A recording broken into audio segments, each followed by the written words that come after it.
Hello there, welcome, good evening, and we're now in pre-show mode, and we will be for just a moment or so. Thanks very much for spending some time with me tonight. Great to see so many on, especially as, of course, many are away at the moment. Where they can get away, I guess. I'm just going to set my phone to silent, as I forgot to do that. Hope everybody is well. It's very warm here in Sydney tonight. Got the old aircon on, just trying to cool everything down. Nice to see a few people there. I might just, if I do this, I can probably, whoa.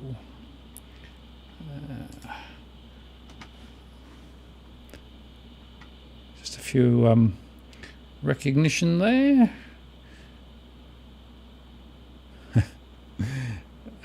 Very beige shirt. Is it beige? I'm not sure what colour it is. It's a different one from sometimes, but there you go. It's what I have. And interesting, the discussion about Bitcoin. Interesting. Do you buy? Do you sell? Is it buying a dip, or is it actually something more serious? I don't know. It'll be interesting to talk about that. Hi Otto, great to see you on as well. And nice to see a few more coming on. Michael, how are you doing? Trish.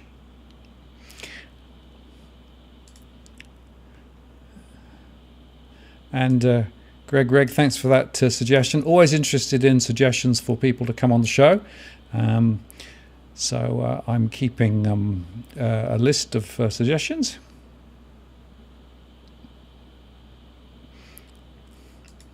The answer, yes, it's very separate. For those who aren't in the know, never mind. But if you are, then the answer is yes, it's a completely separate set of processes. Okay, right, well, I think that'll do. Let's get on with the show. I'm going to take the pre-show off. Great to have everybody on, and then I'll run the intro. I'll be back in a second. See you then.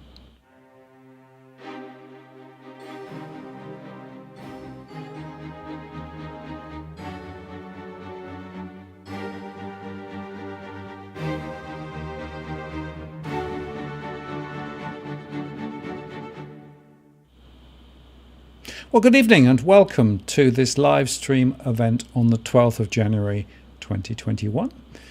Thank you very much for spending some time with me this evening. Martin North from DFA here. Hope you're all well. Good to see a good number on already. And as always, I'm sure a few more will drop in a bit later as we go through. As always, too, there's a lot to get through. I've got some really important stuff to share with you this evening. Been playing around with my geomapping tools, and the more I looked at it, the more interesting it became. So we'll touch on some of those. Have you reduced your screen size so you can have the live chat in the live? We like it. It's no difference. I've just rearranged things so that the chat pops up at the bottom, and that's that one. Greta, thank you. Good to see you. And as well, and Adita, thanks for that contribution. I can't show that particular one. The reason is that the little moving icons mess my mess my chat up. So I apologize for that. Anyway, without further ado, let's get on with the business in hand. So this is a bit like as normal. Hi, Mr. Negative, good to see you back. And Jason, not all negative. Hopefully there'll be a bit of positivity too there tonight. A lot of interesting things going on though in the data, so it's certainly worth trying to understand a bit about where things are, and we'll go through some of that now. So as normal, I'm just going to start with the running order, which is what we're doing really now, I guess. This introduction quickly on the house rules, about our models, some key slides. During this part of the show, I'm not really going to not look at the chat that much. So if you've got specific questions, or if, for example, if you want a postcode for me to look up later, hold off until after, and then I can make sure that I see it. Q&A, of course, be the bulk of the conversation, probably about an hour or so. Aim to finish about 9:30 as normal, that's when we'll sign off. And just as normal, please understand, I have to say this isn't financial advice. I'm not a financial advisor. I'm just looking at the data and the basic analysis that I've done to essentially look at what's going on. Do play nice in the chat room. No racial slurs, please. It is being moderated. We do chop people out if they don't play by the rules, just to keep it nice for everybody. Also, I encourage you to chat with each other in the chat room as well. I may not be able to comment on everything that everybody says, but nevertheless, I'm very happy to see that conversation. I think it's part of the community build that we've got here, and it's great to see so many interacting. So keep it up. Also, I've got it right tonight, 12th of January 2021, if this is watched in replay. If you want me to answer your specific question, make sure you put @WalkTheWorld in the question. There's almost so much going on that quite often I really don't get a chance to see everything, but that's a good way to make sure I do. Or you can use Super Chat, which is enabled. That will put your question right at the top of the list. Or indeed, if you want to make a contribution to help us cover the costs of what we do here. This isn't a profit generating exercise, as I think I may have said before. This is merely just covering the costs that are involved in creating these shows on a regular basis. Now, as normal, for those new, we run Core Market Model, which is essentially a series of surveys, 52,000 household surveys a year, 4,500 a month.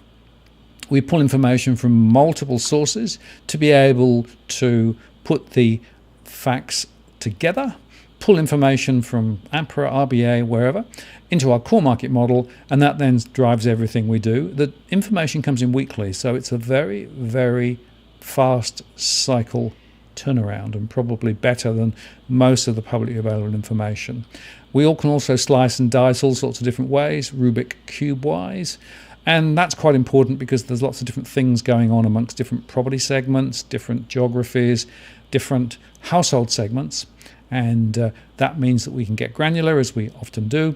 Of course, we can also then think about our scenarios, and we run these scenarios on an ongoing basis, so they do change, and those scenarios essentially come off the back of the core market model. And that allows us then to use things like mortgage stress and the price trajectory and the buying and selling intentions and the migration data and the CPI data in and through the core market model, through the scenarios, to be able to then look at price movements at a postcode level, rolled up to a region, state and all Australia. And of course, I use that information in all sorts of different ways, including tonight. Now, in terms of what we said the other day, bearing in mind that some people were away, just quickly a quick recap. Mortgage stress was a little lower.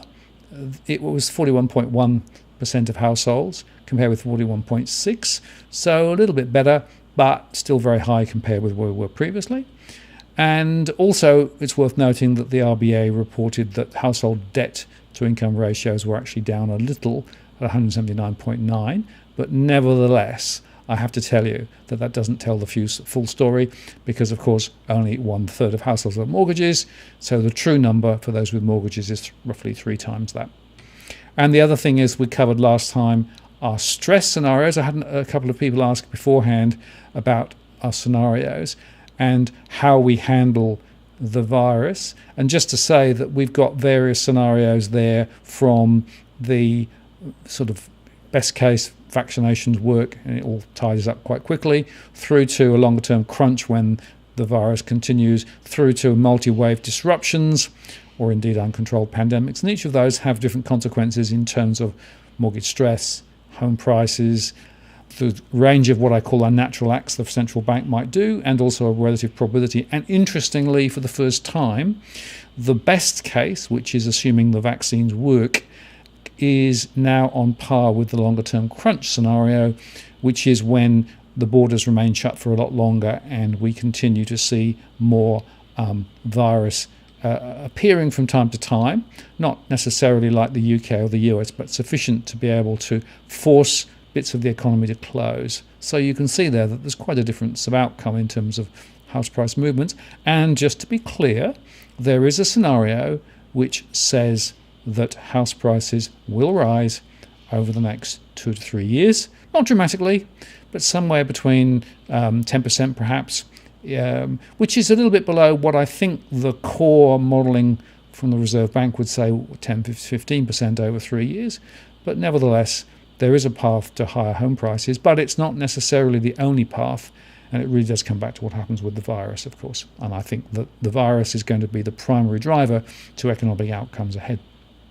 Now, just briefly from CanStar, they published some information today, and interestingly, there were no variable rate changes over the last weeks.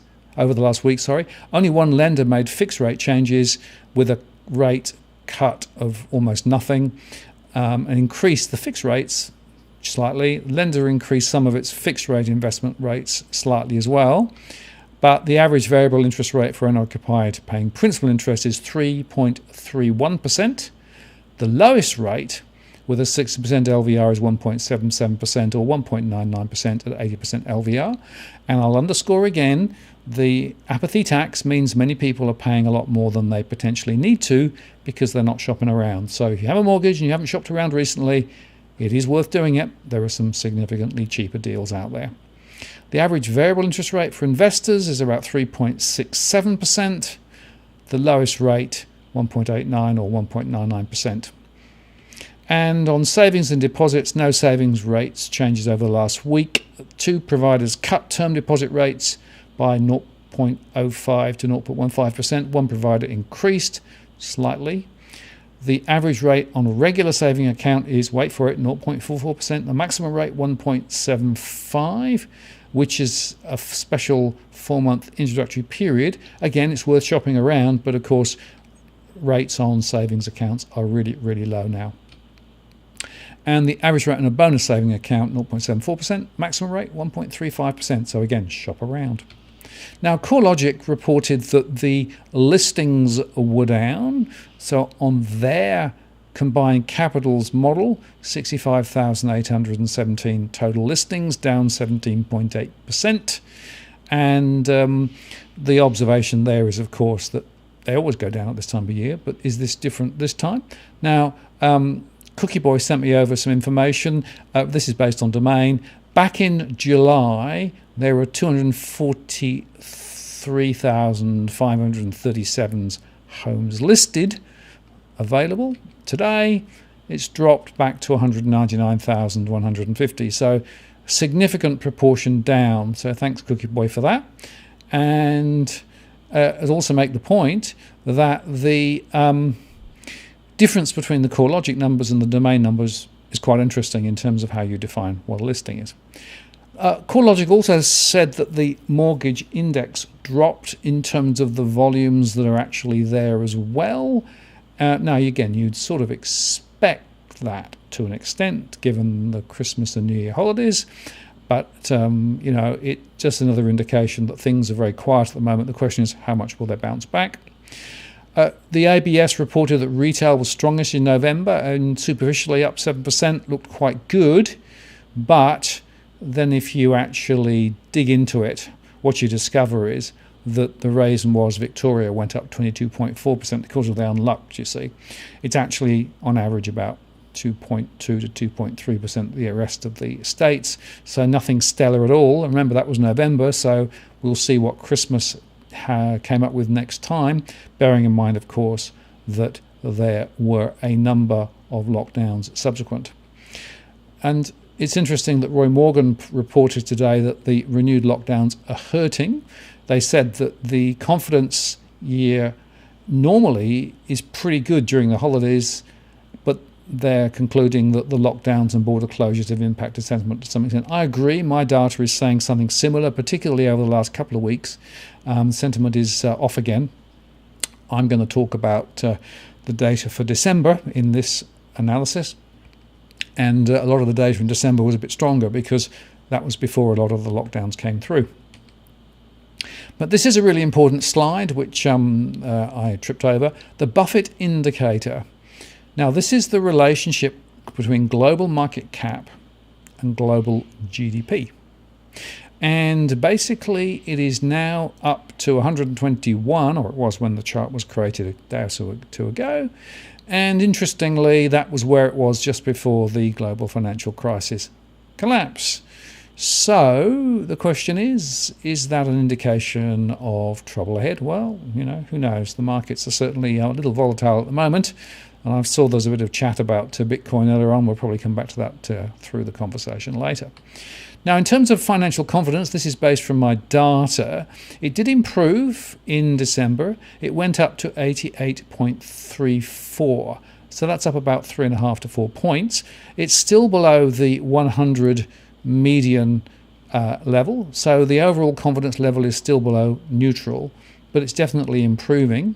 And interestingly, if you look at it by wealth segments, this is basically the key way that I look at it.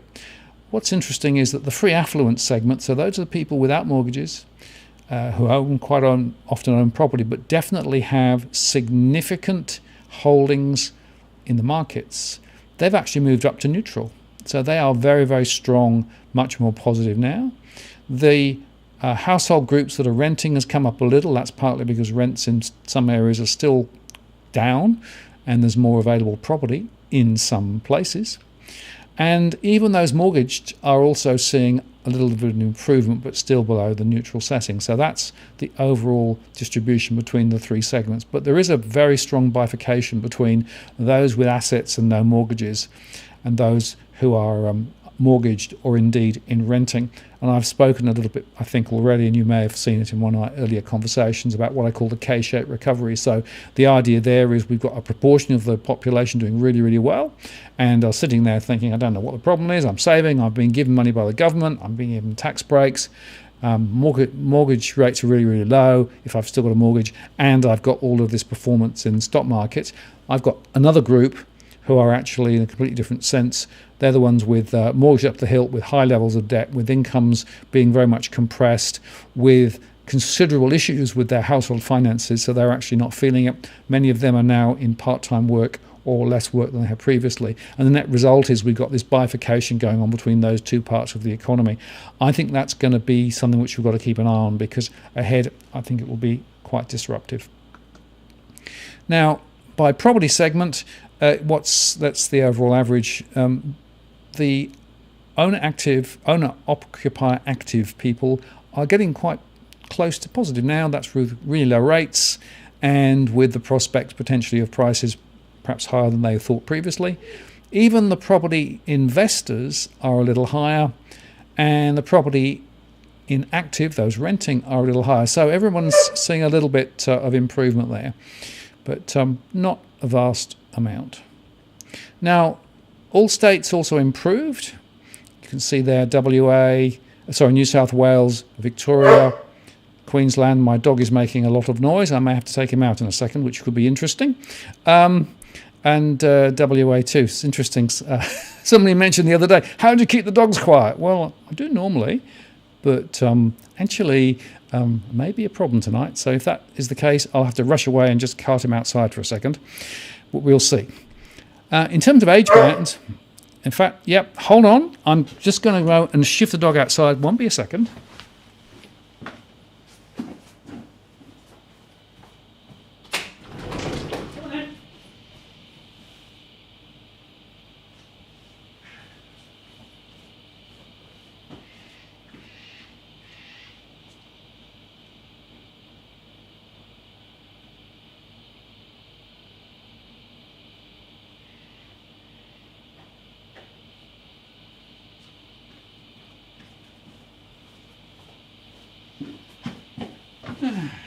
Sorry about that, just to explain that we have a three-legged dog who can't get around and just occasionally needs a bit of help. So I've now... Dogs don't like spookies. That's probably right, actually. Okay, age bands, sorry about that. 20 to 30, slight improvement. 30 to 40, very slight improvement. 40 to 50, massive improvement. That's because, frankly, a lot of people are actually just very leveraged into the property market, but don't necessarily have mortgages. And, of course, they've also got considerable exposure to stock markets, which have done very well. And the 50 to 60 is doing quite well as well. The 60 plus is not doing so well, and that's because they're very reliant on savings, very reliant on income from the banks, and of course, as I showed earlier on, rates are a lot lower than they were. So the overall index is sitting there in the middle. And if I look at the elements making up the index, there's a little bit of movement in terms of job security. You can see there that there's a little bit of uptick in terms of more secure jobs. The about the same, in other words, no change in security, is around 30%, and the less secure numbers come down a little bit. So that's a signal that things are definitely on the improve, for some people at least. If you look at the income, which includes, of course, government support, then in fact people are saying, well, my income's gone up a bit. Interestingly, compared with that, the proportion with fallen income is down a bit, whereas stayed the same is sitting at around 30%. So that's where we are with on the income side. And on terms of cost of living, there's still a huge pressure there. So we've got massive proportions saying costs are still rising. One of the reasons why I think that the question of the real economic growth rate compared with the one officially reported is worth exploring. I think for all sorts of reasons, the truth is that actually things are probably worse. Falling, hardly anybody says it's falling, and stayed the same, some. So there you go, that's where most people are saying it's more expensive, and I'm seeing that. Go down the shops, Cost of vegetables still higher. Cost of electricity's gone up. People are spending more time at home, for example, as well. And even with some of the changes to fuel prices, it's still not massively good news. Debt is more manageable but growing, and that's because rates are so much lower. Many people have switched. Many people have been able to refinance. Some don't, of course, but if they do, then they can perhaps get a better rate. There's a greater proportion, therefore, who were less comfortable but dropped back a little bit now, and then you can see they're about the same, which is about the same. Savings, supported by government policies, because, of course, a lot of people have more money in the bank now. And that's a combination of, pulling down on the superannuation, the tax rebates that some people got, and a few other bits and pieces too. And the net consequences is that there is a higher level of comfort than previously. And that's despite the very, very low interest rates. But of course, a lot of people are still very concerned about the returns on their savings, and you've still got half the population saying, I'm really uncomfortable about the savings I've got, and they're still raiding them in some cases as well. And about the same has come down just a little. So you can see there's a bit of movement there. And if I then go on to the mapping, now this is going to be quite an important conversation, because what I've now done is I've taken those indices, the financial confidence indices, and I've now mapped it to individual postcodes, and thought what I would do is to show you how that might look in practice. Now, to do that, I just need to make a couple of changes to the computer screen, so just hang on a moment.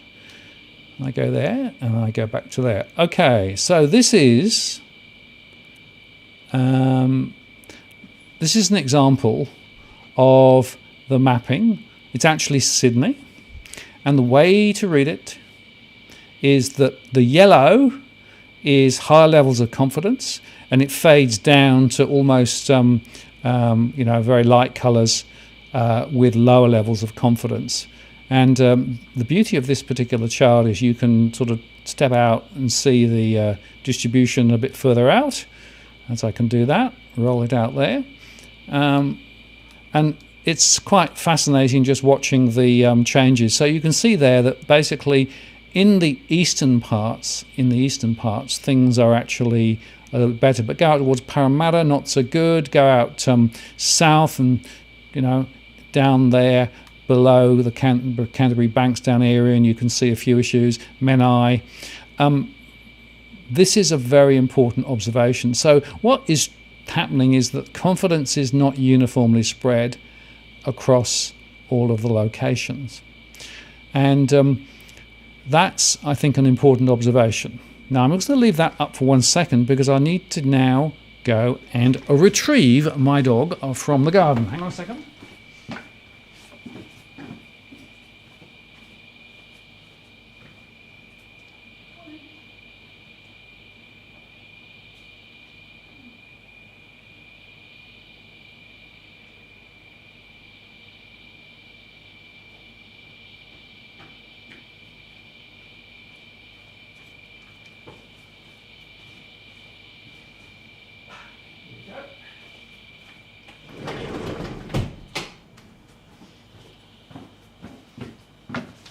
We trust that will be the end of the woofing, but I can't guarantee it, unfortunately.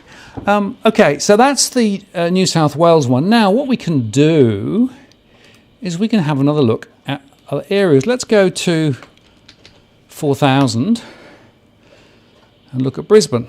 So this is now drilling into the Brisbane location. And what's fascinating about this is that as you begin to sort of pull out, you can begin to see areas in and around Brisbane where confidence levels are quite low. Eagle Farm, for example, stands out with significantly lower levels of confidence, whereas some of the other areas are looking a little better.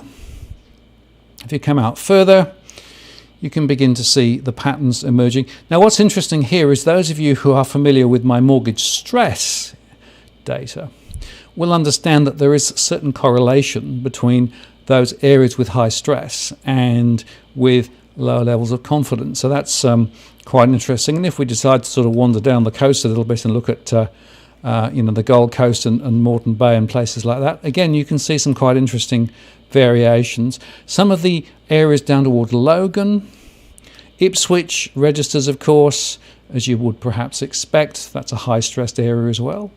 And if you go up further up beyond Brisbane, up towards the Sunshine Coast, you can begin to see some variations there as well. So it is quite fascinating just looking at this and seeing how the stress and the confidence levels do vary by different locations. Now, I might just do a couple more, seeing as I can. Why don't we go to 7,000? Okay, so this is Hobart. And what's fascinating about Hobart, of course, is a very significant rise in prices over recent years, but also high levels of stress, as we showed the other week, and also the fact that in some locations we do have, the high levels of confidence, particularly in and around Hobart city itself, but further out, it's definitely a different story. And if you drop out of Hobart and go down the coast a little bit further, you can see that there are some areas where there's also significant questions. And I can pretty much do this for any location in the database that I have. So let's just do Perth. Okay. So Perth, of course, is interesting because the overall confidence levels are significantly stronger in the west, as I showed you earlier on. But it is really interesting to look at where the confidence levels are high. Basically, in and around the city itself, not too bad. But if you start going further out, going north, up to where some of the new building is, of course, or going south, particularly down towards places like Rockingham, even I suppose down to Mandurah if you want to go further down the coast. You can see there that there are some interesting things going on. So it is quite fascinating just watching the distribution. And what this just highlights again is the patchwork nature of what is going on. And the fact is that averaging, average across the country or average across a state is missing this granularity. You've got to get the granularity. Now, I have a theory that you can begin to correlate some of the price movements and some of the price expectations and some of the rents compared with what this might actually look like in terms of this data set. So I'll be pushing further analysis through this model ahead, but I hope that's given you a bit of a flavour of what I'm seeing. I will just show you Melbourne, which I think I did not do and probably should do. Okay. It's a bit the same story. So in the sort of central areas of Melbourne, not too bad, quite yellow, but as you move further out, up towards Moonee Valley, for example, towards Essendon, or if you go west or east, you begin to see some quite different trends emerging. Big areas around here, towards Dandenong, that's where a lot of stress, of course, also exists. And if you go over the other way, up towards Melton, it's looking pretty wobbly there too. And as you pull further out, you can just see quite clearly that financial stress and confidence levels are really concentrated in certain areas. And those areas are the ones where I think we will see significant pressure on prices ahead. Now, if that is of interest, then I might, while I'm here, also just show you this one, because I also did the same analysis on net investment yield. Now, before I discuss this in detail, let me just cover a couple of definitions. I did a post the other day on net and gross investment yields for property. And I had a whole bunch of people after that show ask me what I was using to define. So let's be clear. Gross yield, which is the one that all the agents quote, is the relationship between the rental, assuming that was fully let, just the money paid in rent, compared with the price of the property that you're buying. That's how they calculate it. And that's the one that they always put up in lights, and that's the one that is highly misleading. What I do is calculate the net yield, net investment yield, which includes all of the ongoing costs of managing the investment property, including paying the interest on the mortgage, the maintenance costs, the agent's costs, the strata fees, etc., etc., etc., right? And then what you do is you put that into the calculation, and that gives you a completely different picture. So, in fact, if you look on this particular chart, this happens to be the Sydney chart, you can see there that the net investment yields that at one end go from minus 0.8% and below in net terms to 1.1% and above. Basically, anything deeply red is deeply negative, and anything towards the yellow is positive. Now, this is fascinating because then what you can do is to begin to look at different locations and see where the net investment yields are more adverse. And guess what? It's perhaps the areas that you would expect to an extent. So if you go out towards Western Sydney, you see swathes of red in those areas like Campbelltown and places like that, and Blacktown. If you go closer in, Lane Cove and Willoughby, it's not so bad, but not great. You have to look quite carefully. Frenchs Forest is doing pretty well. In the Sydney CBD, it's doing quite well. Rose Bay is doing quite well. So what this shows me is that there are whole areas where investment properties are not washing their face net on net in and around Sydney. Now, let's look at let's go over to Perth. Bit of a different story there. What's clear is that in and around the centre of Perth, the rental returns in net terms are positive, and you can see there all the yellows. As you go further out, you begin to see some areas of pain north of Perth, and if you wander down the coast a little bit, there's a little bit of evidence of it. But the point I'd want to make is that, well, there's Mandurah down there looking quite red there. The point I'm wanting to make is that in the Perth environment, with the capital prices of having fallen so far, in fact, the investment prospects in the West are better. That's one reason why there's a lot of interest in property investment in Western Australia at the moment. But I would also highlight the fact that there are some areas where things are not looking so good. So people need to be quite cautious and careful and do the math with regards to the returns. Now, we could perhaps look at Hobart, because you may recall I mentioned that Hobart has quite a lot of stress, but actually in rental terms, Hobart is a reasonably good bet at the moment. In other words, despite the fact that some rents have come back, you can see there's almost no red there at all. And even if you pull out and look more broadly around Hobart, then you can still see that it's pretty good. So Hobart is probably somewhere to consider if you're thinking of investment property. Now, if I go to Melbourne, guess what we see there? Red already. And Melbourne is actually a classic case where, apart from a few suburbs, it's looking pretty sick. So I wouldn't be making much property investing in and around Melbourne at the moment. The returns are pretty chronic. And even if you go out to regional areas, there are some that are not doing too badly. But you can see there that net at the moment, it is significant. Otto was asked, what's the timeline for calculating returns? Annual.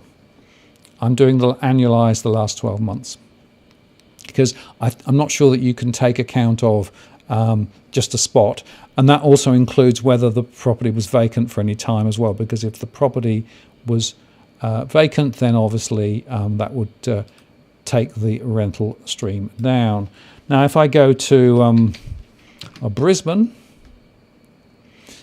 what's Brisbane doing? Brisbane is doing a lot better. Generally, Queensland has been performing a lot better than Victoria and New South Wales. There are a few wobbly areas that you see as you pull back, but it's not anything like so severe. It's pretty neutral down around Ipswich, so you can see that they're pretty much breaking even or slightly below, depending on precisely which area is looking at. And there are a few areas, if you pull further out and further down, that is not looking quite so good, particularly inland to the south. But it is just a completely different ball game. And the point I want to make with regard to property investing is that you need to do the calculation granularly. You need to actually think about the full cash flows, money in, money out, not just the high-level quote that somebody in the real estate sector has been throwing in as a gross real rental yield, which is effectively a theoretical rental compared with the purchase price. That is not the correct way to calculate the true yield. And the only thing I'd say here is that I have not included the tax incentives and, what may happen from a tax perspective. It's too complicated to try and do that because individual tax codes are very different. So this is a pre-tax view, but nevertheless, it is fascinating to look at the contrast between different areas and just see how things are shaping up. I could spend a lot more time looking at this, but I think that's probably sufficient to be able to get your give you a good sense of what's going on.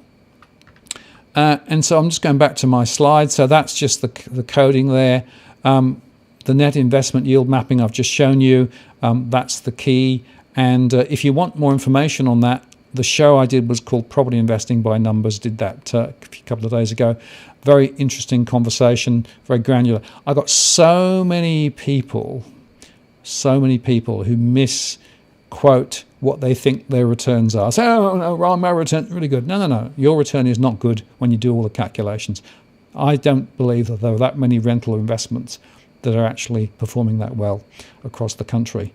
Look at this, 1.1 and above is my sort of separation. So there'll be some higher than that, some at 2, 3, 4% net, but that's the exception rather than the rule. Now, the stress modelling is nearly ready for deployment, and I'm just going to cover a question from Patrick by way of mortgage stress. So let me just push that button. Okay, and then I'm just going to do this, and I'm going to load.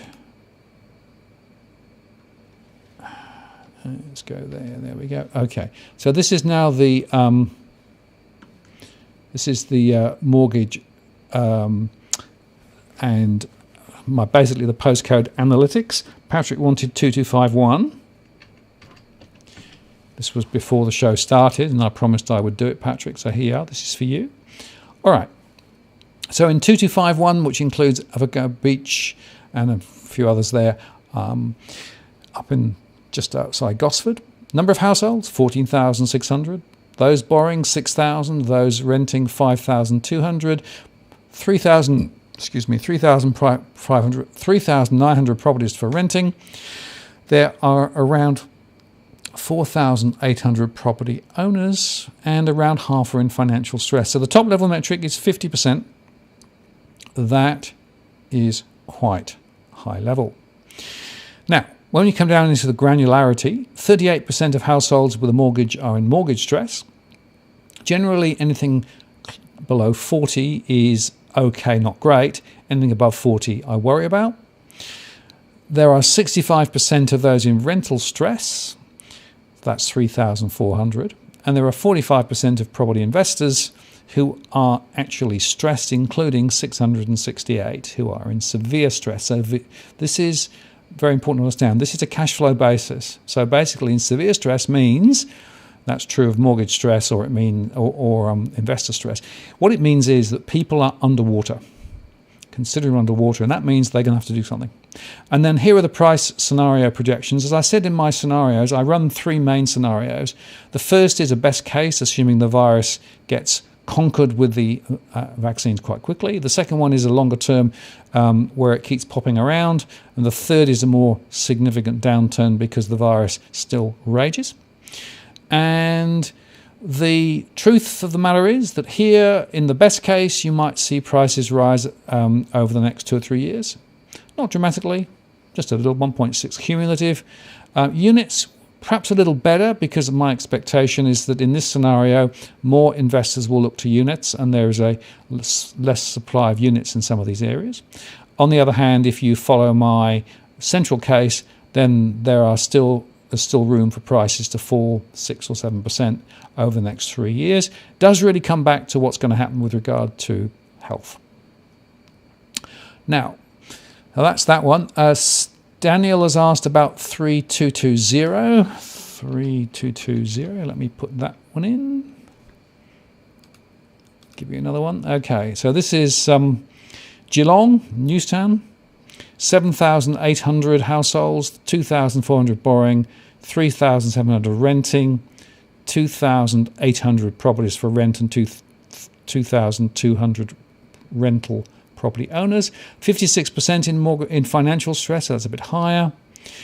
58% in mortgage stress, that's 1,421, and there's a risk of default there of about 60 over the next year or so. 58 is quite high.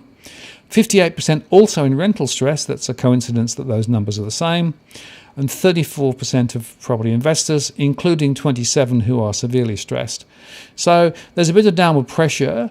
That's why, in the best case scenario, I'm still expecting prices to drop slightly over the first year and then recover in year 2 and year 3 to be slightly ahead in the best case scenario. In the mid-case scenario, still slightly down, 5% down and 9% down for units. And in the worst-case scenario, 14% down over 3 years or 23%. So that gives you a bit of a flavour there. And now I've got people interested in this information. 3781. Okay, happy to look that one up. Okay. 3781. So this is Cockatoo. That's in regional Victoria. 1,675 households, 1,200 borrowing, 408 renting, 312 properties for rent, and 319 investors there. 47% in financial stress. So, it's substantial, but a little bit below the 50% mark. 30% in mortgage stress, not too bad. 361. But 80% of those renting have rental stress, and that's significant. There's a lot of renters, of course, in Victoria still with work issues even now. And roughly 1/3 of property investors also under the gun. In my best case scenario, I'm looking for a small drop followed by a rise in home prices for houses with about 3% rise over 3 years. Worst case scenario, 13. Mid case, -5.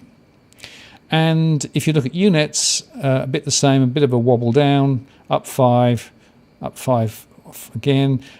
This is a cumulative 5.6% over 3 years, or down 8.7 over 3 years, or down 23.1%. So you can pay your money and take a choice, depending on where you want to place your bets with regard to the virus. Okay, now 3 megawatts.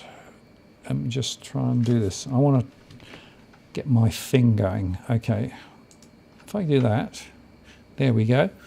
4305, please. 4305, please. Let's see whether I can do that one for you. This is where I get myself into some confusion with too many mice. You wouldn't believe the technical complications I have to do to be able to make this work. 4305.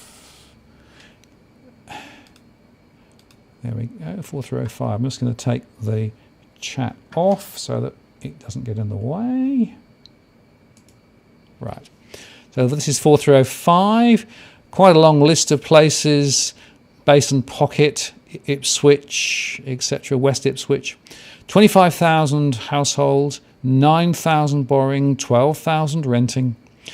9,900 properties for rent and 5,600 investors. 49% in financial stress, so again quite high levels of stress. 5,500 in mild mortgage stress. 60% of households with a mortgage in difficulty. That is definitely showing up as a significant area. 44% of renters, more than 5,000 in rental stress. 26% of property investors in investor stress. As I showed earlier on, the truth is that investing in Queensland, returns in Queensland are better relative to some other places. And the modelling shows that in the best case scenario, you could see prices up 6-9% over the next couple of years.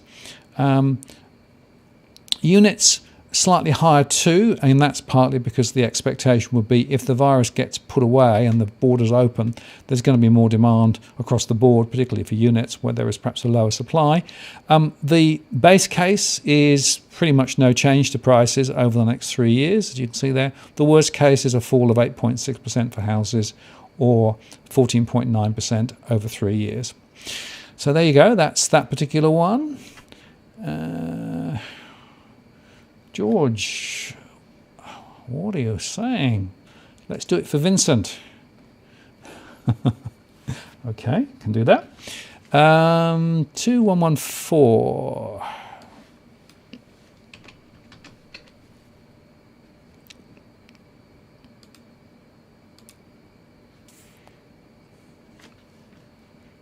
There we go. 2114, including Meadowbank, West Ryde. There we go. Okay, so number of households 9,700, borrowing 3,400, renting 4,700, properties for rent 3,500, number of rental property owners 2,900, overall financial stress 56%. That's high, but we'll see why in a second. It's not mortgage stress, only 12%. 433 households are in mortgage stress there, but rental stress is very high at 73% with 3,400 rental stressed households. And investor stress is also very high at 59%, 1,500. So the best case scenario would be a very slight rise over 3 years. In fact, I'm saying a couple of percent over 3 years for houses and about 3% for units. If the base case plays out, then there are small falls. If the worst case follows, it's down 15% and down 25%. So it does come back to those virus scenarios in terms of the outcome. All right, another one there. 2550. Okay. Okay, this is like Bega, so this is the south coast. 7,700 households, 2,500 borrowing, 3,000 renting, 2,300 properties for rent, 2,450 investors. 35% financial stress, that's lower, of course. Only 9% have mortgage stress, that's 230, so almost nothing. 64% are in rental stress, so that's quite significant. And 31% of investors are in investor stress, but nevertheless the expectation is that if the best case scenario plays out, then there's a rise for houses and for units, 4 to 5% over 3 years. But you can see there that the other scenarios, it's less positive. In fact, in the worst case scenario, we're looking at a fall of 13% for houses, 23% for units over 3 years. And they're coming in thick and fast now. Hooper's Crossing from Gengrit. 3029. I've given up on trying to show the social media chat. It's just too complicated while I'm doing this. Okay, this is another very important area to understand. Big development, of course, in recent times in this area. 30,000 households, 18,400 borrowing, 11,000 renting, 8,000 with properties for rent, 9,600 rental property owners, 48% financial stress overall, 33% in mortgage stress at 6,100, 60% in rental stress at 6,700. So rental stress is a big issue. 23% of investors in difficulty, 1,600. And the expectation is that if the virus gets conquered quickly, then not much this year, but next year you could see a significant rise of 4% over the next couple of years for houses, and for units slightly higher at 7% over 3 years. If the virus continues to rage for longer and there are more lockdowns, further falls over the next couple of years. And in the worst case scenario, down 13% and down 21% over 3 years. So there you go, that's that one. Okay, another one there.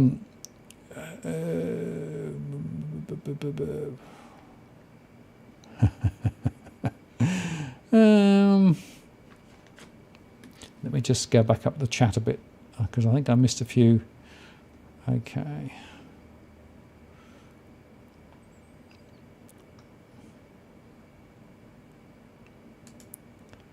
There's one here. I've got lots of requests coming through, so I may not be able to do them all, but 2360. Oh, come on. 2360.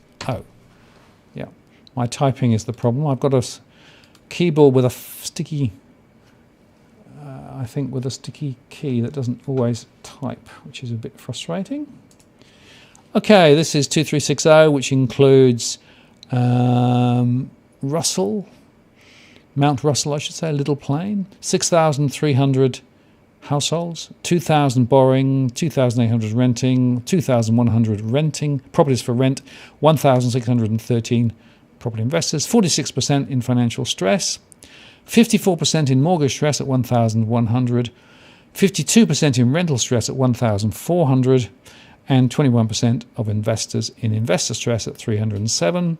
And you can see there that the trajectory is slightly positive over the next couple of years in my best case scenario at 2.5%, units slightly more so, whereas the falls are more significant for units at 24% down and houses 15% down if the virus really drives back.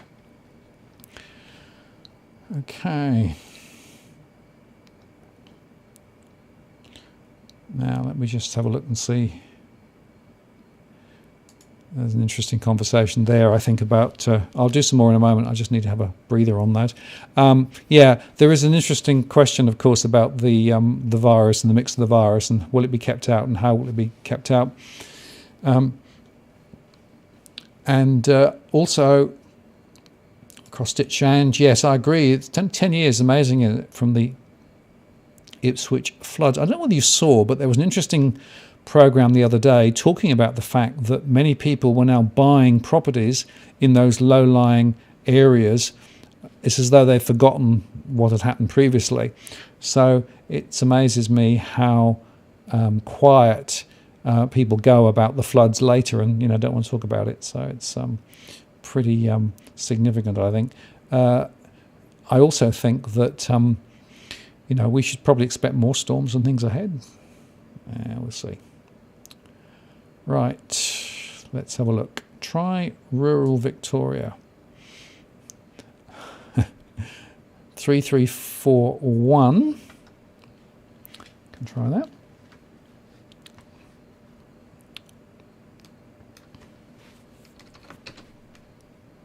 Three, 3, 4, 1.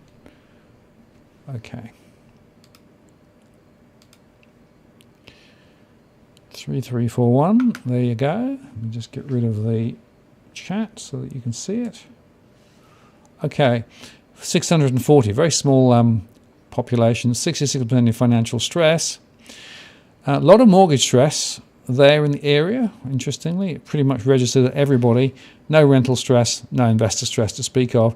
We're projecting significant rises, not necessarily this year, but next year, 5% or so over 3 years. For houses, very few units, of course, where they are there. There's perhaps more demand for them, so that could be a bit stronger. So there you go. That's 3341. Patrick asked an interesting question. Could the trigger for property price falls be the popping of the share and bond markets? Well, of course, it's all connected. My own modelling at the moment is saying that it's the virus that's probably the most significant factor in terms of driving particular behaviours out of the back of this. But I guess it's true to say that things could change. I think I'm about to be visited by more dogs, so just hang on. Hang on a moment. It's doggies, wall-to-wall doggies tonight. But there you go. We'll see. Yep, as expected, doggies just arrived. Hello. Goodness me. Okay.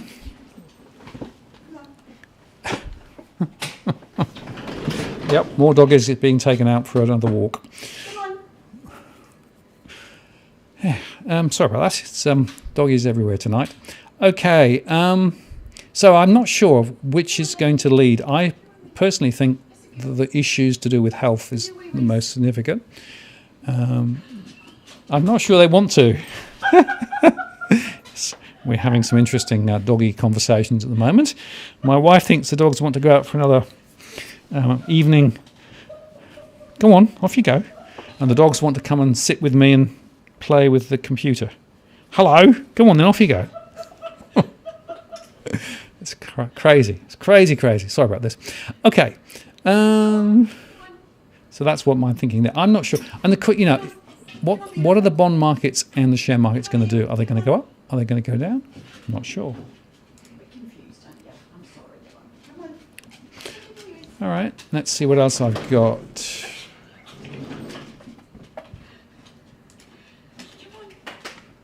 3328 is another one. My wife has completely failed to get the dogs to go out. They're both now sitting beside me. It's quite hilarious. You would not believe the... hang on. She's given up. Do you want me to look after them, or are you having them back again? No, it's 9 o'clock. They're going to come. All right. Go on, off you go then. Sorry about this. I've now got doggies who think that it's perfect to come on the show. It's not show time. Any time. Come on. Oh dear. Okay, 3328. Sorry, this is a little bit confused. This is crazy. This is real life. Sorry about this. 3328. 3328. Teasdale. Okay. So look it up. Hello, Luna. Okay, I wonder if you can see this. Just a second. Whoops. There you go. This is me dog. This is Luna. This is Luna, who thinks that it's great that I'm playing with her while broadcasting on YouTube. Say hello to everybody. Look over there. Say hello to everybody. There we go. Okay, this is Luna. Come on, Meteor. Come and say hello. Come on, Meteor. Come here. Right, this is Meteor. That's the other doggy. Sorry, this is the this is doggy heaven, I'm afraid, for those who like dogs. So this is Meteor. That's Luna. And I'm just going to get rid of them. Come on then. Off we go. Come on. Go on then. Go on, guys. Go on. Go on. Off you go. Come on.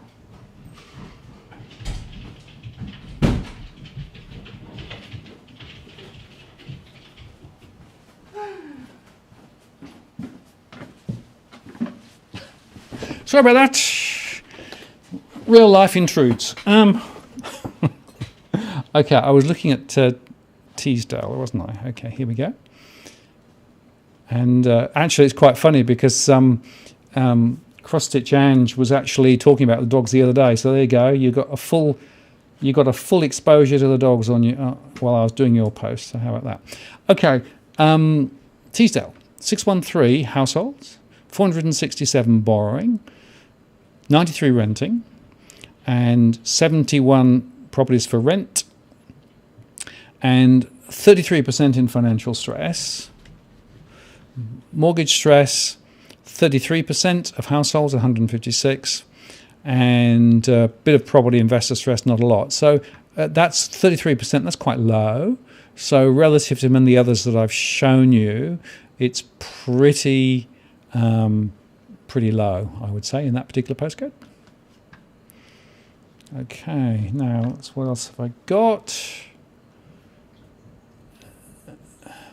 Okay. 2174, I promised to do it earlier in the show.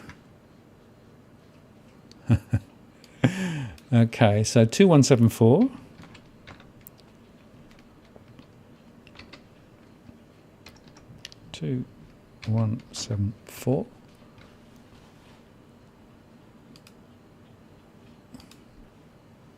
Okay, 2174. Get rid of that so that you can see it. Okay, so this is Emerson Park, 666 households with financial stress at very high level, 100%, and that's because the mortgage stress is so high there, and rental stress is also registering very high as well, a bit of investor stress. Now, the thing about this, of course, is it's a relatively new area, and my suspicion is that that's probably one of the key reasons. I'm also forecasting falls in prices.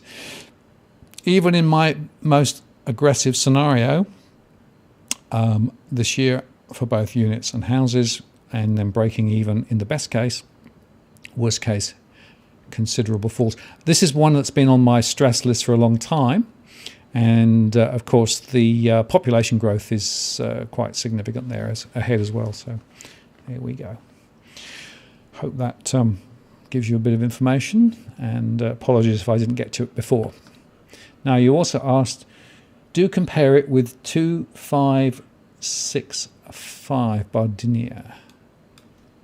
2565. About here. 2565. So I think that's right. Let's say 2565, 2565, 2565. Yep. Okay, Macquarie Links, Denham Court, Ingleburn, 7,000 households, 3,400 borrowing, 2,800 renting, 2,100 properties for rent. Number of rental property owners, 1,500, that's investors, 53% in financial stress, 46% in mortgage stress, 72% in rental stress, that's over 2,000 there, 21% in investor stress. And you can see there that the trajectory again is relatively constrained initially, with a small rise in the best case scenario, true for both units and houses. In the mid case scenario, small falls, and in the worst case scenarios, more significant falls. And I realise now that you haven't seen that because I've got to do that. My apologies. I'll just go over that again. So this is 2565, 7,100, 3,400, 2,800 renting, 2,100 properties for rent, 1,500 property investors, 53% in financial stress, 46% in mortgage stress, or 1,500, and 2,053 in rental stress at 72%, 21% of investors, 170. And as I said, the growth in the best case scenario is quite limited this year, slightly higher the next couple of years, but not dramatic. Same for units. In the worst case scenario, considerable falls. Okay, now what else have we got? Let's do that one. This is from Sir Cookie Boy. Congratulations on your promotion, Mr. Cookie Boy. As the virus spreads, the risk of a mutation which the vaccines will not work rises. The number of cases in the US and EU are still rising sharply.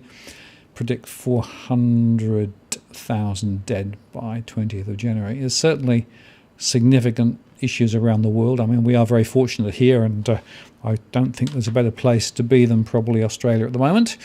But the fact of the matter is there is a lot of questions around the world, and I continue to unfortunately lose friends in the UK and in the US, people I've known for years and years and years who've fallen foul of this horrible thing. So it is real. It can kill.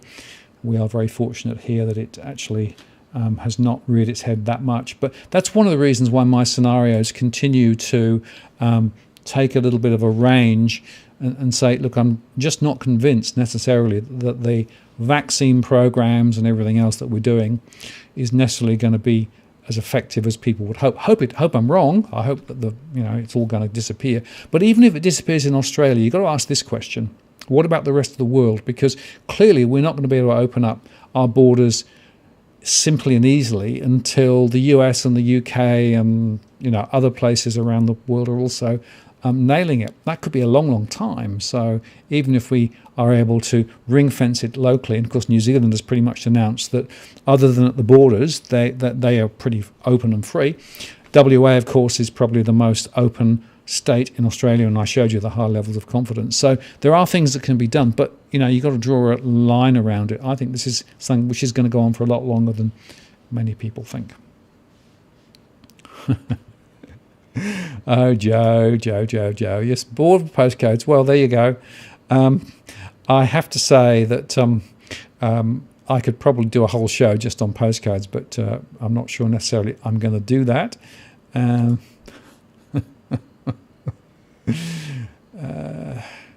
And as Ange says, Richard Branson's mum died of COVID this week. Yeah, there are a number of people that I know personally who have also died. Not just old people, by the way, as well, I should say that.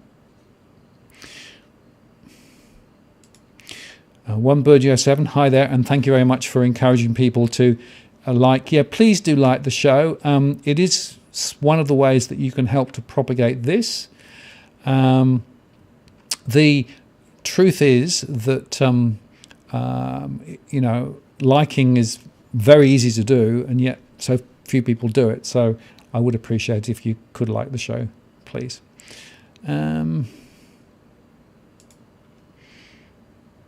Cases rising in Japan, 0 customers this week. Yeah, that's exactly right. Cookie Boy asked about Tim's Wilson's spooking. This is the guy, of course, who's saying, well, yes, well, superannuation, pull it down and go by. How can he give financial advice, right? It is ridiculous. And I have to say that the concept of the government just encouraging more and more people to churn into property is really, really very concerning. I showed you those high levels of debt figures earlier on.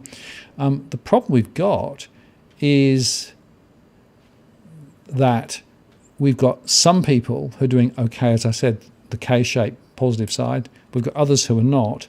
The problem, of course, is that the government only needs a slight majority, so they don't have to sort of meet everybody's requirements. As long as they've got enough people who are caught and believe that they've done the right thing, in other words, property owners, then they'll get voted back. And remember that my theory is, and I discussed it with Tarek last week, the main reason for doing what they're doing is about getting in rather than actually really taking a strategic future into hand in Australia and laying a pattern for future growth and development that would actually take the economy to a better place. So that's my theory, and I'm sticking to it.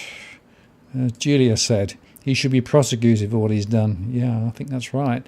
It's interesting how the regulators come down like a ton of bricks, and anybody who's quasi giving financial advice, that's one reason why I keep having to say not giving financial advice, no. And yet politicians seem to be able to have lots of wriggle room. I'd also make the point that some of the questions that he asks, because he leads the House Economic Committee, of course, gives the Reserve Bank a really easy time as well. So,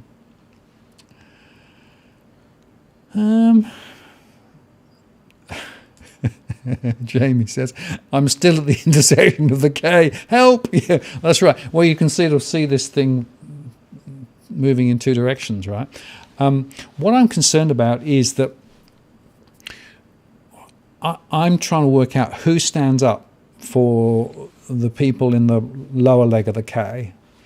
I mean, there are some charities who are doing some great work and all of those things, but I have to say that the real truth is it's quite worrying that we seem to be just barreling along throwing the property spruiking out there and just trying to buy, and prices are going to go up, and invest more and buy stocks and everything.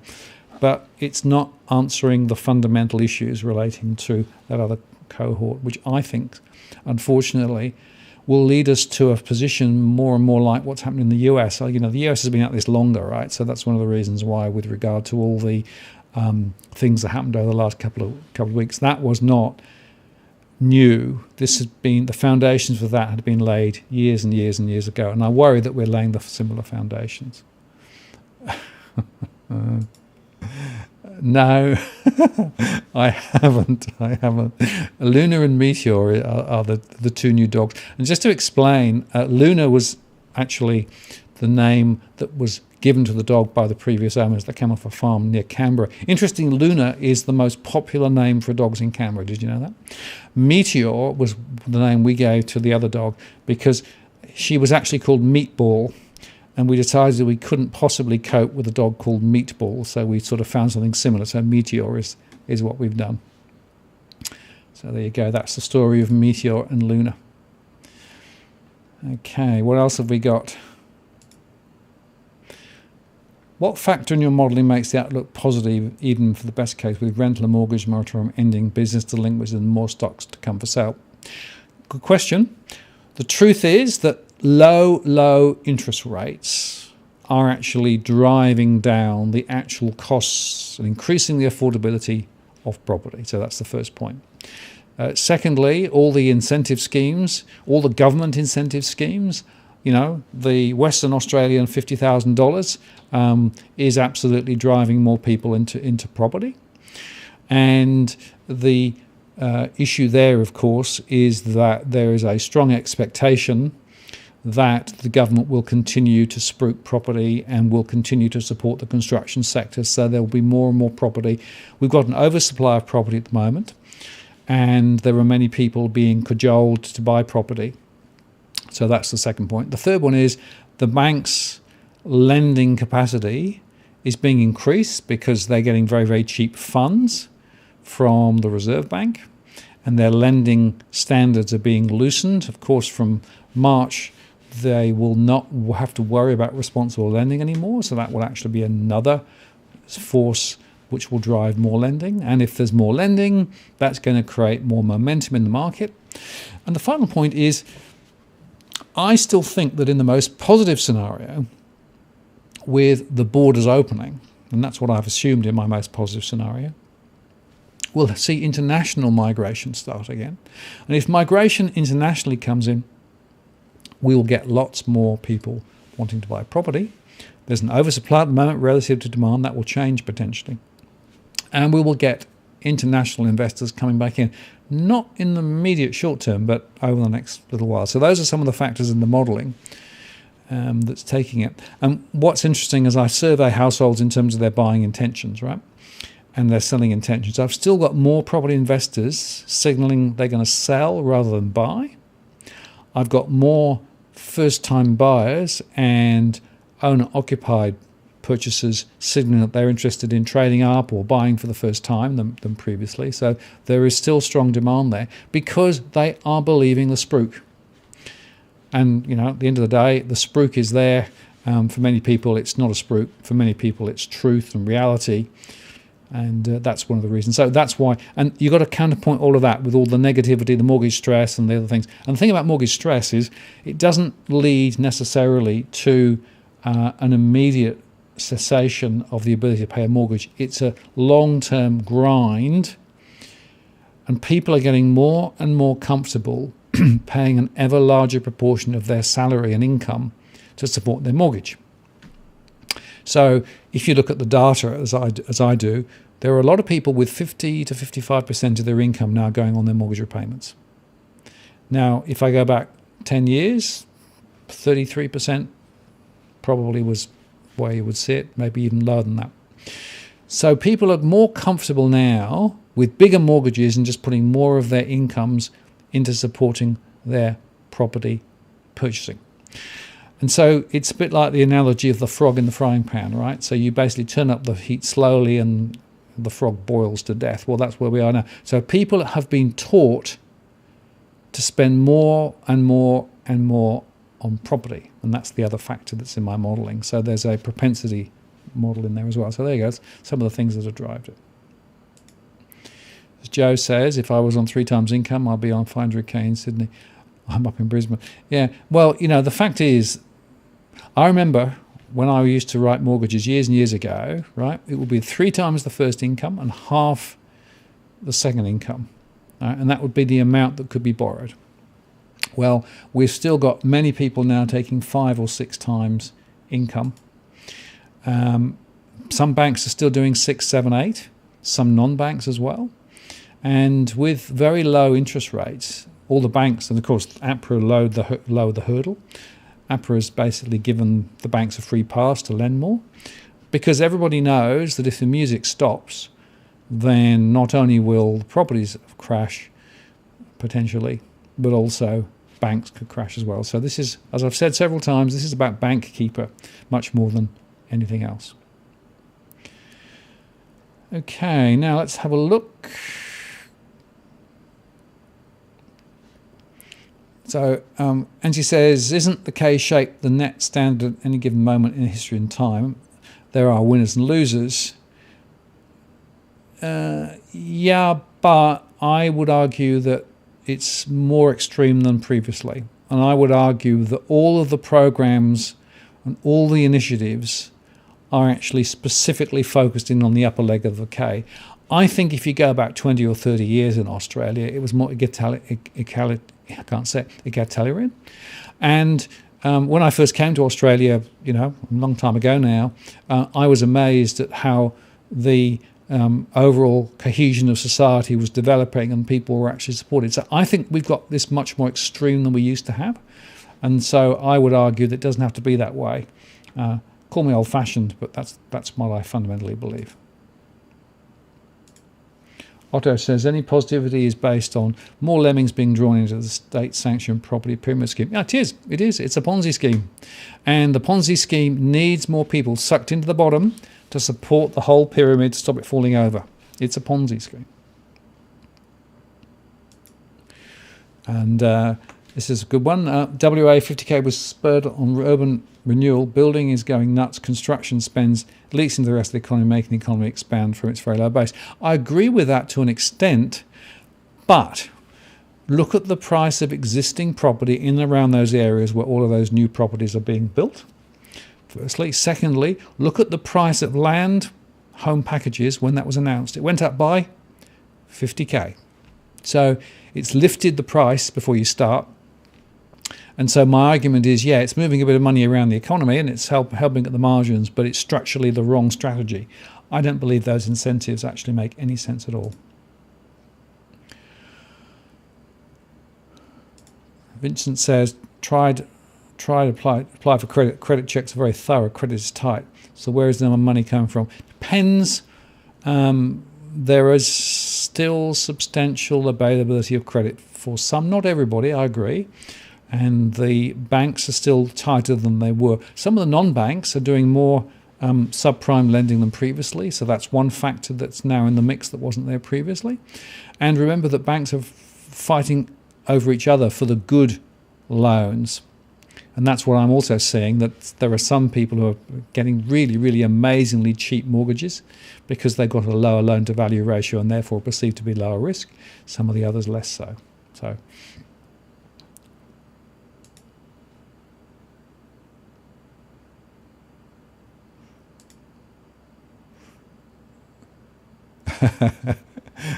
One bird, 7. Meatball asked if you could do. Okay, that's a nice way to get me to do another postcode, isn't it? 4551. I like that. Oh, very good, very good. I like people playing the game. Well, let's see if I can do 4551. Whoop. Okay.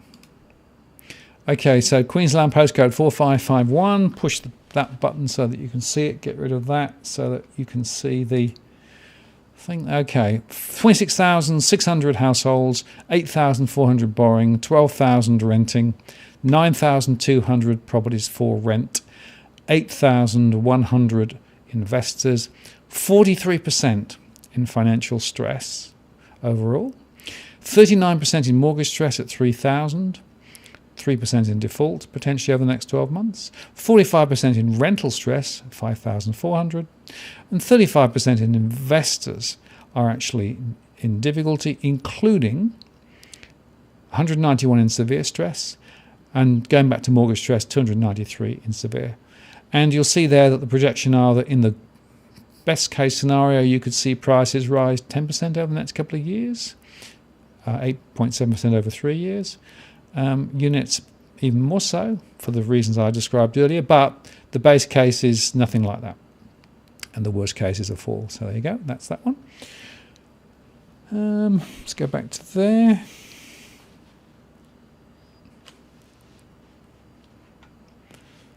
All right. Madeline makes a very, very important point here. Unfortunately, the more Australia has become Americanized, the less egalitarian we have become. I agree with that. We have followed, unfortunately, it's not just America, but we are certainly following the American plan. And unfortunately, we've got this sort of bifurcation going on. The worry I have is that it's getting harder and harder for social mobility to work because of the gap between the two legs of the K.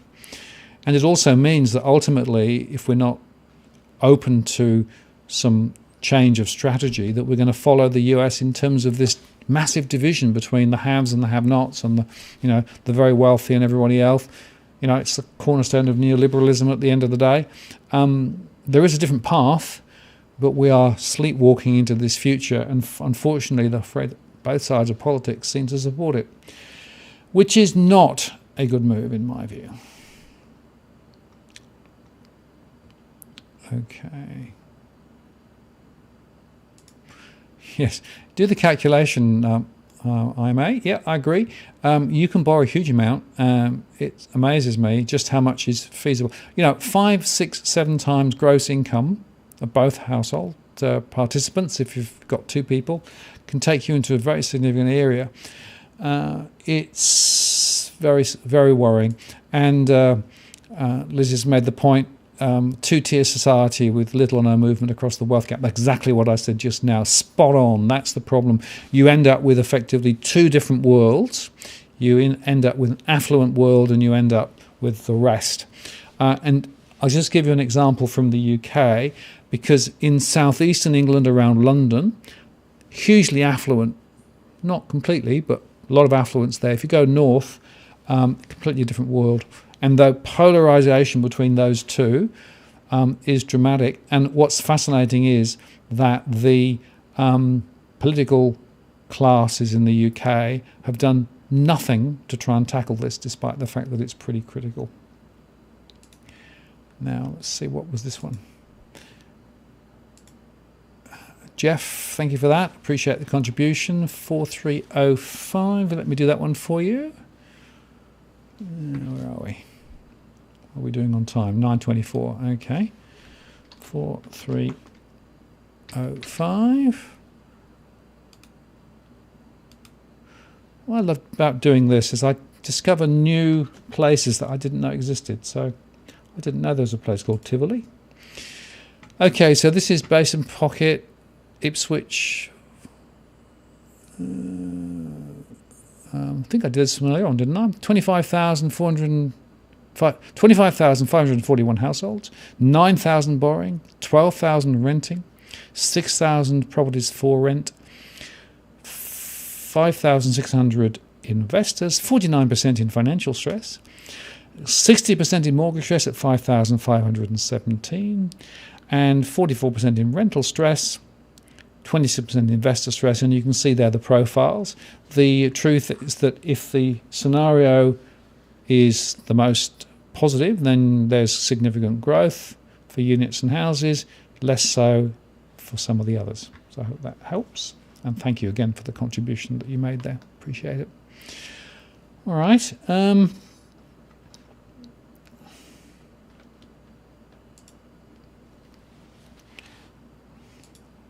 Now, it's an interesting question here. Do you see a repeat of the 2008 crash with the amount of subprime loans being accepted. Do you think they've learnt the lessons? I don't think anyone's learnt any lessons.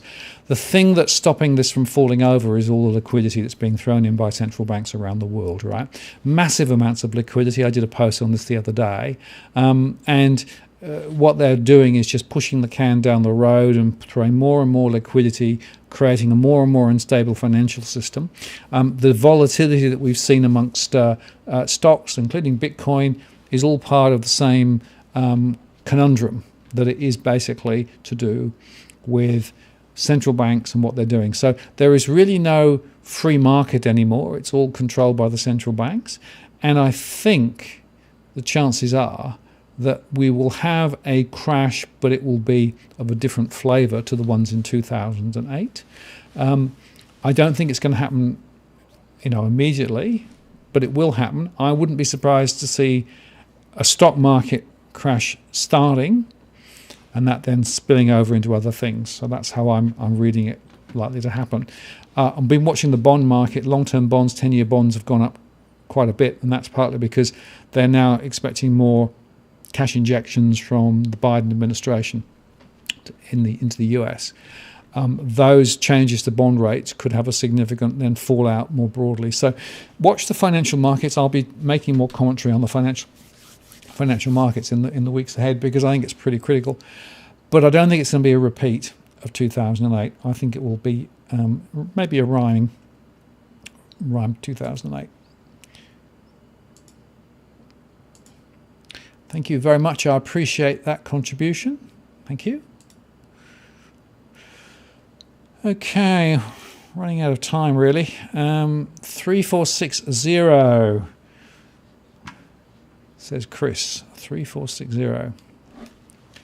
3460. Okay. Basalt. Do you know another place I didn't know existed? Interesting. I'm learning a lot about geography by doing this. Okay. So this is 1,800 households, just 382 borrowing, 1,100 renting, 839 properties for rent, and 379 property investors, 60% financial stress overall. Significant mortgage stress, 100%, but not a large number there. 54% of renters, 40% of investors. So that's the story there, and we're modelling a fall followed by a small rise over the next couple of years for houses, and the same for units. So there you go. Hope that's been of some help.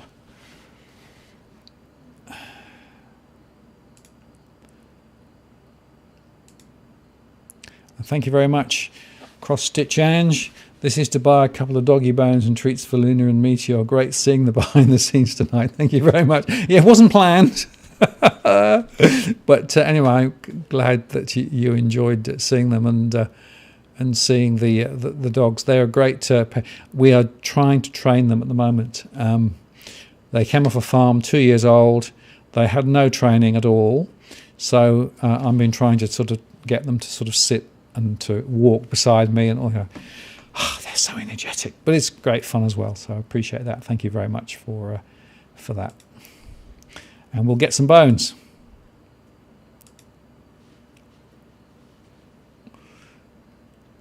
Okay, 4108. I'm just going to do one more, and then I'm going to stop and just wrap up.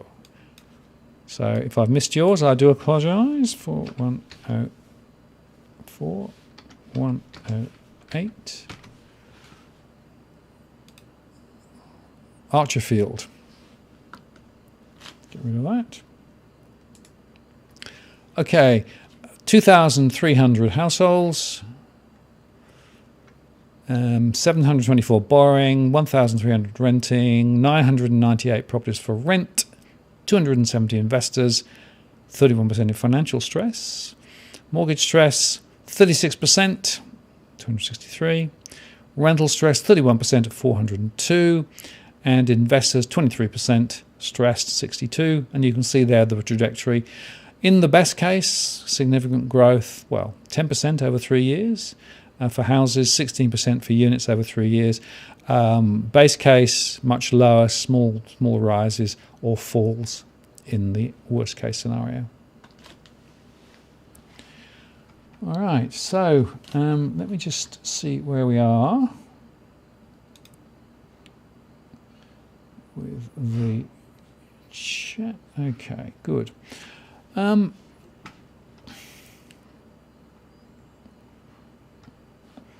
Okay.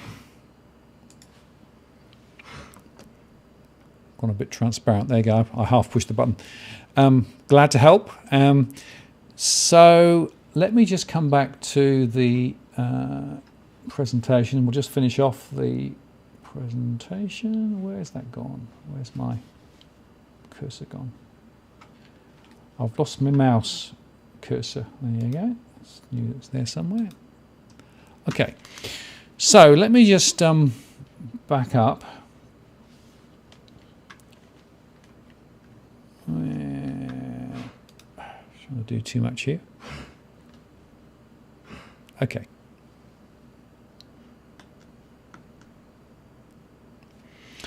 So, in terms of just closing out now, okay. So the stress modelling is nearly ready for deployment. Within a month or so, it will be deployed. What you saw tonight, you'll be able to get access to directly. So that'll be helpful and hopefully good news. And it means I can do the stuff on other things rather than doing postcodes.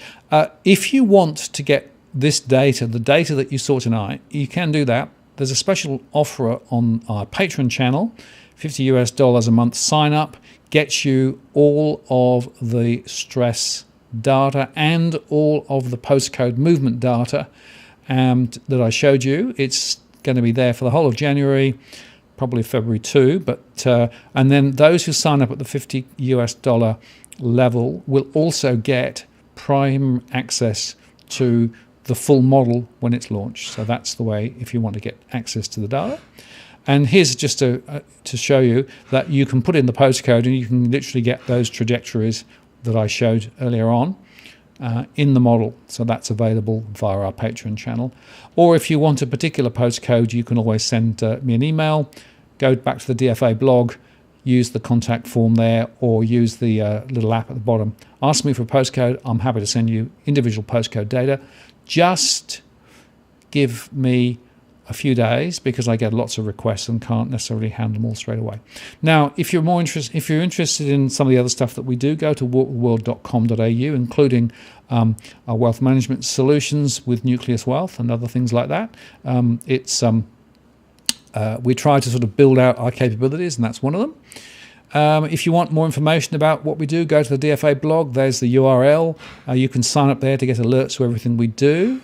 And there's also our one-to-one service, which I won't go through in detail, other than to say that if you want to chat with me about a particular postcode and go into lots of detail, about an hour for a Zoom, you can do that. It's $250 Aussie plus GST. We have to book about 3 weeks ahead because, frankly, there's just so much demand. But if you want a deep dive on a postcode or a suburb, that's how to do that. Again, send me a message via the DFA blog. Or if you want to make a contribution to help us, there's our PayPal details there. I really appreciate those who do help us. As I said earlier on, we don't make any profit out of doing this. This is purely just a question of covering our costs. There's a lot of cost involved in creating all of this stuff that we do. Or you can even make a contribution via Bitcoin. Given the current situation of Bitcoin, if you feel the same inclined, feel free. There's a QR code. There's a bit of merch that you can look at as well if you're interested. I won't push that very hard, other than to say that there's a few people who've done that. Also, if you want to sign up over at Walk the World Productions, another YouTube channel, we'll be putting more information up about how we do our shows and some of the technical stuff. I've split that off, as I discussed last time. I had a few more people sign up. There are also some back catalogue releases relating to our walking around various locations. And there's a walk around the studio, which is what I showed just now. Let's go to the main camera. So this is actually describing everything that we've got here and how it all works. There's never time to show you too much, but there is a show there on Walk the World Productions, which is a separate YouTube channel that allows me to then explain in more detail how we do our things. But we're going to do a lot more on that because I've had lots of questions from technical questions from people about how we do what we do, and so the Walk the World Productions channel is now up and running. So do sign up if you're interested in that. And in terms of next week, I've got Damien Klassen coming back on from Nucleus Wealth. This is on the 19th of January. And we're going to talk about markets on the edge. So it's very highly relevant. The truth is that we are not sure how the market's going to play out. They're going to go up, going to go down, going to go sideways. Who knows? Damien will be presenting some of his latest thoughts. And of course, Damien is part of the Nucleus Wealth team, and I, we have the Walk the World Fund and the Walk the World Super that he runs. So that's how we do that. So mark your diaries, next Tuesday, the 19th, 8 p.m. Sydney time with Damien. The following week, I've got Tony Lacantro on, and Tony will be talking about his perspective with regard to some of the small caps. So that'll be worth thinking about. Also, I did a very interesting interview this morning with George from ITC. George does a lot of training for real estate operations, and he had an amazing story to tell, so we'll be putting that post up over the next day or two. I've got a couple of other interviews which I'm recording tomorrow. One of those will be on the penetration of Bitcoin based on a recent survey that's just been done. So how many households have it? Who are they? How much are they holding in Bitcoin? Those sorts of things. That'll be also worth watching in the current environment as well. Okay, so I think we're done. Thank you, Cookie Boy. Appreciate that.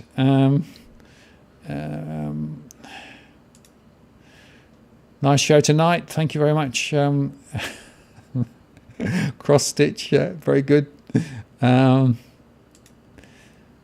Thanks very much. Be kind to share the post and other shows that viewers like. Yeah, please do share. I am trying desperately to get to 50,000 subscribers. Just over, a week and a half away probably from achieving that goal, which will be remarkable. So please spread the word. And I'm going to cause a riot now.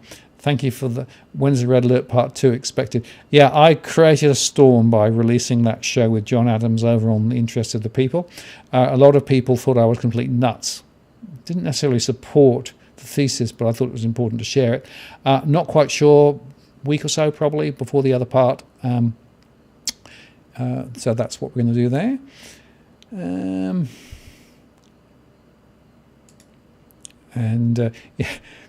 Glad you enjoyed the pups. Well, a bit of entertainment. What we might do is we might have a doggy interlude in the shows. Now, for those people who didn't get their postcode, and I know there were a number of people who asked and just didn't make it, send me a message direct via the DFA blog, and I will answer with the information that I would have done on the post live. I just don't have time to do anymore. So thank you very much for spending some time with us tonight. Thanks for all of those who spent time posting and chatting. I'll be interested to read all the comments that I missed, because there were just so many comments like rabbits. Yeah, that's right. Yeah, rabbits indeed. Rabbits, possums, anything that moves. They don't like the blue tongues, the lizards, and they don't know what to do with the water dragons. They just look at them and think, I'm not sure what to do with that. So, Greg says, cut him loose. I assume you mean John Adams. Bail-ins. There's some conversations to be had about bail-in. There's going to be some changes to prospective legislation, hopefully quite soon, which will be quite important. And there's an interesting question there about the immigration question, exploding population. Question is, will they open the borders, and if so, when? It's a good question. I didn't say a thing about Red Alert 1. Well, I did just now, so I haven't said any more about that, though, for obvious reasons. And Cookie, yeah, I've got a few new guests. I won't advertise that tonight as to who they are, but watch this space. And thank you very much for the wishes to Luna and Mita. I'll pass it on. glad that they've made some more friends. They are delightful dogs. They just wear me out. So with that, I want to say thank you very much for spending some time with me. Sorry for the slight chaos tonight with all of the dogs, but nevertheless, I think we got through it. Join us again next week with Damien Claston. That will be a very interesting and important discussion, particularly with the volatility in the market. So I look forward to seeing you then. And there'll be more posts every day between now and then. I've got a whole lot of content already made, more coming.